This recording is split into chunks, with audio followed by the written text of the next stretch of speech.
ଜାତୀୟ ଆୟଭିତ୍ତିକ ମେଧାବୃତ୍ତି ପରୀକ୍ଷା NMMS 2024-25 ଆସିଯାଇଛି। ଯେଉଁ ଛାତ୍ରଛାତ୍ରୀମାନେ ଅଷ୍ଟମ ଶ୍ରେଣୀରେ ପାଠ ପଢ଼ୁଛନ୍ତି ସେମାନଙ୍କ ପାଇଁ ଏହା ଏକ ସୁବର୍ଣ୍ଣ ସୁଯୋଗ। ଭିଡ଼ିଓଟିକୁ ଶେଷ ପର୍ଯ୍ୟନ୍ତ ଦେଖିନେବେ ଏବଂ NMMSର ସବିଶେଷ ତଥ୍ୟ ଜାଣିପାରିବେ। ଅନଲାଇନ୍ ଆବେଦନ ଏବଂ ପ୍ରିଣ୍ଟ ଆଉଟକୁ ପ୍ରଧାନ ଶିକ୍ଷକଙ୍କ ନିକଟରେ ଦାଖଲ କରିବାର ତାରିଖ ହେଉଛି 1-8-2024ରୁ 31-8-2024। ଏହାପରେ ଏହାକୁ ଜିଲ୍ଲା ଶିକ୍ଷା ଅଧିକାରୀଙ୍କ ନିକଟରେ ଆବେଦନ ଫର୍ମ ଦାଖଲ କରିବାର ତାରିଖ ହେଉଛି 8-9-2024 ପର୍ଯ୍ୟନ୍ତ। ଏହାପରେ ଫର୍ମ ଶିକ୍ଷା ଅଧିକାରୀଙ୍କ ଦ୍ୱାରା ଭ୍ୟାଲିଡେସନ ହେବା ତାରିଖ ହେଉଛି 25-9-2024 ତାରିଖ ସୁଦ୍ଧା। ଏହାପରେ ଛାତ୍ରଛାତ୍ରୀମାନେ ଆଡମିଟ୍ କାର୍ଡ ଡାଉନଲୋଡ କରିବାର ତାରିଖ ହେଉଛି 27-11-2024 ଠାରୁ 1-12-2024 ପର୍ଯ୍ୟନ୍ତ। ଶେଷରେ ପରୀକ୍ଷାର ତାରିଖ ହେଉଛି 1-12-2024।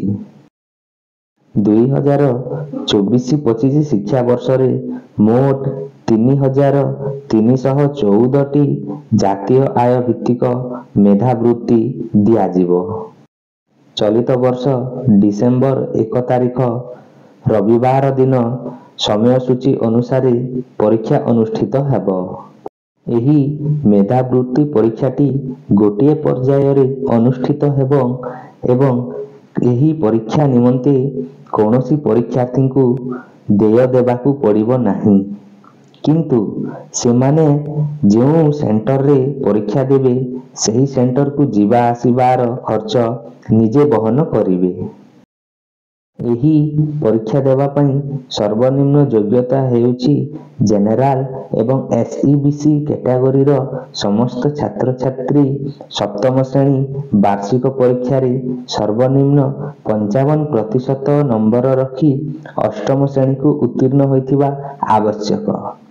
ତାହା ସହ SC, ST ଏବଂ PH କ୍ୟାଣ୍ଡିଡେଟ୍ ମାନଙ୍କ ପାଇଁ 5% କୋହଲ କରାଯିବ, ଅର୍ଥାତ୍ ସେମାନେ ସପ୍ତମ ଶ୍ରେଣୀରେ 50% ନମ୍ବର ରଖି ଅଷ୍ଟମ ଶ୍ରେଣୀକୁ ଉତ୍ତୀର୍ଣ୍ଣ ହୋଇଥିବା ଆବଶ୍ୟକ। ଏହାସହ 2024-25 ଶିକ୍ଷାବର୍ଷରେ ଛାତ୍ରଛାତ୍ରୀମାନେ ସରକାରୀ କିମ୍ବା ସରକାରୀ ଅନୁଦାନ ପ୍ରାପ୍ତ ଅଣ ଆବାସିକ ବିଦ୍ୟାଳୟରେ ଅଷ୍ଟମ ଶ୍ରେଣୀରେ ପଢ଼ୁଥିବା ଆବଶ୍ୟକ ତଥା ତାଙ୍କର ପିତାମାତାଙ୍କର ବାର୍ଷିକ ଆୟ 3,50,000 ଟଙ୍କାରୁ ଅଧିକ ହୋଇନଥିବା ଆବଶ୍ୟକ। ଯେଉଁ ଛାତ୍ରଛାତ୍ରୀମାନେ କେନ୍ଦ୍ରୀୟ ବିଦ୍ୟାଳୟ, ଜବାହାର ନବୋଦୟ ବିଦ୍ୟାଳୟ, ସୈନିକ ସ୍କୁଲ ଏବଂ ସରକାରୀ ଆବାସିକ ବିଦ୍ୟାଳୟ, ଅନୁସୂଚିତ ଜାତି ଜନଜାତି ଉନ୍ନୟନ ବିଭାଗ ଅଧୀନସ୍ଥ ଆବାସିକ ବିଦ୍ୟାଳୟ, କସ୍ତୁରବା ଗାନ୍ଧୀ ବିଦ୍ୟାଳୟରେ ପାଠ ପଢ଼ୁଛନ୍ତି, ସେହି ବିଦ୍ୟାଳୟ ଗୁଡ଼ିକରେ ସରକାର ନିଜେ ସମସ୍ତ ଖର୍ଚ୍ଚ ବହନ କରୁଥିବାରୁ ସେହି ବିଦ୍ୟାଳୟରେ ପଢ଼ୁଥିବା ପ୍ରାର୍ଥୀମାନଙ୍କୁ ଏହି ଯୋଜନାରେ ବୃତ୍ତି ପାଇବା ପାଇଁ ଯୋଗ୍ୟ ବିବେଚିତ କରାଯିବ ନାହିଁ। କିନ୍ତୁ ଓଡ଼ିଶା ଆଦର୍ଶ ବିଦ୍ୟାଳୟର ଛାତ୍ରଛାତ୍ରୀମାନେ ଏହି ପରୀକ୍ଷା ଦେଇପାରିବେ, କାରଣ ପ୍ରତ୍ୟେକ ଆଦର୍ଶ ବିଦ୍ୟାଳୟରେ ହଷ୍ଟେଲର ସୁବିଧା ତ ଅଛି, କିନ୍ତୁ ଏହା ସମସ୍ତଙ୍କ ପାଇଁ ଉପଲବ୍ଧ ନାହିଁ। ତେଣୁ ଯେଉଁ ଛାତ୍ରଛାତ୍ରୀମାନେ ହଷ୍ଟେଲର ସୁବିଧା ପାଉନାହାନ୍ତି ସେମାନେ NMMS ପରୀକ୍ଷା ଦେଇପାରିବେ। ଏଥିପାଇଁ ସେମାନଙ୍କୁ ଗୋଟିଏ କାମ କରିବାକୁ ପଡ଼ିବ। ସେହି କାମଟି ହେଉଛି ସେମାନେ ଆଦର୍ଶ ବିଦ୍ୟାଳୟର ଅଧ୍ୟକ୍ଷଙ୍କ ଠାରୁ ଏକ ପ୍ରମାଣପତ୍ର ଆଣି ଦାଖଲ କରିବେ।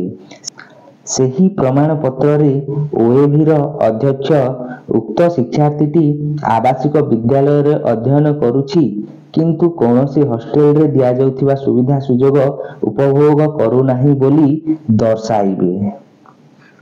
ଏହି ପରୀକ୍ଷା ପାଇଁ କୌଣସି ନିର୍ଦ୍ଦିଷ୍ଟ ପାଠ୍ୟ ବିଷୟ ନାହିଁ, ତେବେ ପ୍ରଶ୍ନଗୁଡ଼ିକ ସପ୍ତମ ଏବଂ ଅଷ୍ଟମ ଶ୍ରେଣୀର ପାଠ୍ୟ ବିଷୟକୁ ନେଇ ଗଠିତ ହେବ। ଏହି ପରୀକ୍ଷା 2ଟି ପତ୍ର ବିଶିଷ୍ଟ ହେବ। प्रथम पत्र मानसिक दक्षता परीक्षण जहार पूर्ण संख्या हेउछि 90 एवं प्रश्न संख्या हेउछि 90 तथा अवधि 90 मिनिट रहिबो। एहापरे द्वितीय पत्र हेउछि विषयगत दक्षता परीक्षण जहार पूर्ण संख्या 90 प्रश्न संख्या भी 90 तथा अवधि 90 मिनिट रहिबो। प्रथम पत्र मानसिक दक्षता परीक्षण यह बहु विकल्प उत्तर विशिष्ट हेबो एवं एथिरे 90टी प्रश्न रहिबो। एही 90टी प्रश्न गुड़िक जुक्ति सादृश श्रेणी विभाग सांख्यिक क्रम ढांचा उपलब्धि एवं लुक्कायित चित्र इत्यादि उपरे पर्यवेसित हेबो। एगुड़िकु 90 मिनिट रे उत्तर देबाकू हेबो। एहापरे द्वितीय पत्र विषयगत दक्षता एही विभाग रे गणित पदार्थ विज्ञान रासायनिक विज्ञान जीव विज्ञान इतिहास भूगोल राजनीति विज्ञान और अर्थनीति इत्यादि विषयरु 90टी बहु विकल्प प्रश्न रहिबो। एगुड़िकु मध्य 90 मिनिट रे उत्तर देबाकू हेबो। एही परीक्षा रे सिलेक्ट हेबा पई जनरल एवं एससीबीसी कैंडिडेट माननकु प्रथम पत्र और द्वितीय पत्र मिसी अति कम रे 40% नंबर रखिबाकू पड़िबो तथा एसटी एससी एवं पीएच कैंडिडेट माननकु मध्य प्रथम पत्र और द्वितीय पत्र को मिसाई मोट 32% नंबर रु अधिक रखिबाकू पड़िबो। तेबे जाई एमानकर सिलेक्शन हेई पारिबो। उभय पत्र रे रखिथिबा मोट नंबर को नहीं प्रार्थी मानकर मेधा तालिका प्रस्तुत करा जिवो। जो प्रार्थी मानकर मार्क समान थिबो सेमानक क्षेत्र रे प्रथम पत्र और प्रार्थी बयस को गुरुत्व दिया जिवो। छात्र छात्री माने दिया जाइथिबा वेबसाइट को जाई निजे ऑनलाइन करिवे एवं ऑनलाइन करि सारिला परे ताहार एक प्रिंट बाहर करिवे। सही प्रिंट सहित नथी पत्र गुड़िक संयोग करी निज विद्यालयर प्रधान शिक्षकों निकट रे दाखल करिवे। सही नथी पत्र गुड़िक हेउछि जाति प्रमाण पत्र आय संपर्कित प्रमाण पत्र इत्यादि। केउ सब प्रमाण पत्र दाखल करिबाकू हेबो ताहा देखि नियंतु। जो छात्र छात्री माने एससी एसटी एवं एससीबीसी अटंती से माने निजर जातिगत प्रमाण पत्र दाखल करिवे। जो छात्र छात्री माने भिन्नक्षम अटंती से माने जिला मेडिकल बोर्ड द्वारा प्राप्त प्रमाण पत्र दाखल करिवे। छात्र छात्री मानकर माता पितांकर आयर प्रमाण पत्र एही वर्षर प्राप्त करी दाखल करिवे। आय प्रमाण पत्र जदि नथिबो ताहेले जातीय खाद्य सुरक्षा आईन 2013 एवं राज्य खाद्य सुरक्षा योजना संबंधी प्रमाण पत्र संलग्न करि पारिबे। एही प्रमाण पत्र गुड़िक केवल छात्र छात्रींकर बापा किंबा मां को नाम रे थिबा आवश्यक नहेले एहा ग्रहण योग्य हेबो नाही। वर्तमान मुख्य विषयटी को देखि नबा। जो छात्र छात्री माने एनएमएमएस परीक्षा रे उत्तीर्ण हेबे सही छात्र छात्री माननकु मासिक 1000 टंका हिसाब रे 4 वर्ष पई वृत्ति मिलिबो। वृत्ति पाइबा पई छात्र छात्री सफलतार सह अष्टम श्रेणी रु नवम श्रेणी को उत्तीर्ण होइथिबे। जो छात्र छात्री माने डिप्लोमा बा सर्टिफिकेट कोर्स करूथिबे सही छात्र छात्री माने एही वृत्ति पाइबारु वंचित हेबे।